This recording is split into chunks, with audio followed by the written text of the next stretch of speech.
അസ്സലാമു അലൈക്കും വറഹ്മത്തുള്ളാഹി. പ്രിയമുള്ളവരെ, വളരെ ചെറിയ കാര്യത്തിൻ്റെ പേരിലാണ് രണ്ട് സഹോദരങ്ങൾ തമ്മിൽ പിണങ്ങിയത്. പക്ഷേ അകൽച്ച വല്ലാതെ കടുത്തുപോയി.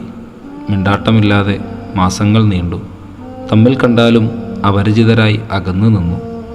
രണ്ടാളുടെയും വീടുകൾക്ക് നടുവിൽ നീണ്ടുകിടക്കുന്നത് പുൽമേടാണ്. അത് മുഴുവൻ പറിച്ചു കളഞ്ഞ് അനുജൻ അവിടെ ഒരു കുളമുണ്ടാക്കുന്നുണ്ട്. അതോടെ അവരുടെ മക്കളും പരസ്പരം അകന്നു തുടങ്ങി. അതിനിടയ്ക്കൊരു ദിവസം ജ്യേഷ്ഠൻ്റെ വീട്ടിലേക്ക് ഒരാൾ വരുന്നുണ്ട്. മരപ്പണിക്കാരനാണ്. ജോലി വല്ലതും കിട്ടുമോ എന്ന് അന്വേഷിച്ചു. വീടിനകത്ത് ജോലിയൊന്നുമില്ല, പുറത്തൊരു ജോലിയുണ്ട്. ആ കുളത്തിനപ്പുറത്തൊരു വീട് കാണുന്നില്ലേ? എൻ്റെ അനുജൻ്റെ വീടാണ്. എനിക്കാ വീട് കാണേണ്ട. പറ്റുന്നത്ര ഉയരത്തിൽ ഇവിടെ ഒരു മതിലുണ്ടാക്കി തരാമോ? പഴങ്ങൾ വിൽക്കാൻ നാളെ ഞാൻ പട്ടണത്തിലേക്ക് പോകും. ഒരാഴ്ച കഴിഞ്ഞ് തിരിച്ചു വരും. വരുമ്പോഴേക്ക് ഇവിടെ മതിലുണ്ടാകണം. ആവശ്യമുള്ളത്ര മരങ്ങൾ മുറിച്ചോളൂ. മരപ്പണിക്കാരൻ ആ ജോലി ഏറ്റെടുക്കുന്നുണ്ട്.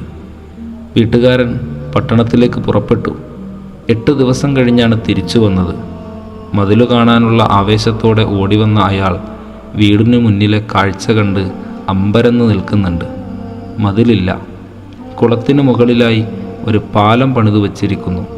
2 വീടുകളെയും ബന്ധിപ്പിക്കുന്ന ആ പാലത്തിൽ രണ്ടാളുടെയും മക്കൾ ഓടിക്കളിക്കുന്നുണ്ട്.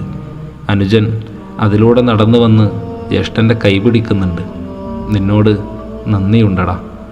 ദേഷ്യത്തിൻ്റെ പുറത്ത് കുളം കുത്തിയെങ്കിലും പിന്നെ വല്ലാതെ കുറ്റബോധമായി. അത്രയൊക്കെ ഞാൻ ചെയ്തിട്ടും നീ എന്നെ കൈവിട്ടില്ലല്ലോ. ഈ പാലം പണിതതിന് നിനക്ക് നന്ദി. സഹോദരങ്ങൾ കെട്ടിപ്പിടിക്കുന്നതും കുഞ്ഞുങ്ങൾ ആർത്തുല്ലസിക്കുന്നതും കണ്ട് സന്തോഷത്തോടെ മരപ്പണിക്കാരൻ മടങ്ങാനൊരുങ്ങുമ്പോൾ ജ്യേഷ്ഠൻ ഓടി വരുന്നുണ്ട്. നിങ്ങളൊരു വല്ലാത്ത മനുഷ്യനാണ് കേട്ടോ. ഞാൻ നിങ്ങളെ മറക്കില്ല. കുറച്ചു കാലം കൂടി ഇവിടെ നിൽക്കാമോ? ജോലികൾ എത്ര വേണേലും ഞാൻ നൽകാം. ക്ഷമിക്കണം, ഇവിടെ നിൽക്കാൻ സന്തോഷമാണ്. പക്ഷേ എനിക്ക് പോയേ പറ്റൂ. ഇനിയും എത്രയോ മനുഷ്യരിലേക്ക് എത്താനുണ്ട്. പാലങ്ങൾ ഒരുപാട് പണിയാനുണ്ട്. ഞാൻ പോവുകയാണ്. പ്രിയമുള്ളവരെ, ഓർമ്മ വരുന്നുണ്ടോ എന്തെങ്കിലും? നമുക്കും കുറേ പാലങ്ങൾ പണിയാമായിരുന്നല്ലേ? എത്രയെത്ര അവസരങ്ങളായിരുന്നു നമ്മുടെ മുന്നിൽ വന്നത്. പക്ഷേ എന്തൊക്കെയോ കാരണത്താൽ നമ്മളിപ്പോഴും മതിലുകളുടെ അകത്ത് തന്നെ ജീവിക്കുകയാണ്. ഇണക്കവും പിണക്കവും സ്വാഭാവികമാണ്. പിണങ്ങാൻ കാണിക്കുന്ന മനസ്സ് ഇണങ്ങാനുമുണ്ടാകുമ്പോൾ ജീവിതം അത്രമേൽ മനോഹരമാകുന്നത് കാണാം.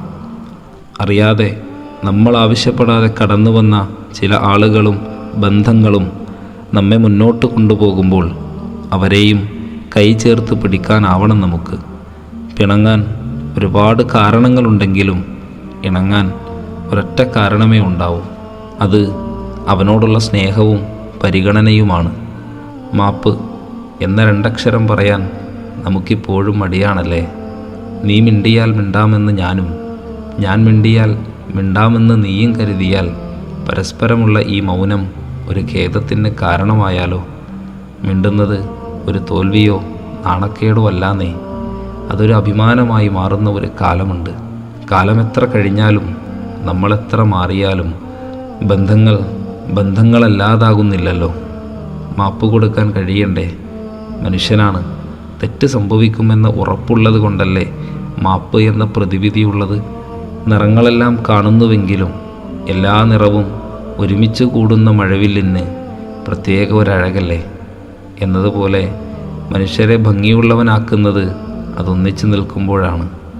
മാലയിലെ ഒരു മുത്ത് നഷ്ടപ്പെട്ടാൽ ഉണ്ടാകുന്ന അഭംഗിയും അകൽച്ചയും എത്രയാണോ അത്രയും തന്നെ സ്നേഹവും അടുപ്പവും മനുഷ്യരിലും നഷ്ടമാകില്ലേ? സ്നേഹത്തിൻ്റെ പാലങ്ങൾ പണിയുന്നവരാകണം നമ്മൾ. ഒരുമിച്ച് നിന്ന് സ്നേഹിക്കാനും സ്നേഹത്തോടെ വിയോജിക്കാനും സാധ്യമാകണ്ടേ നമുക്ക്?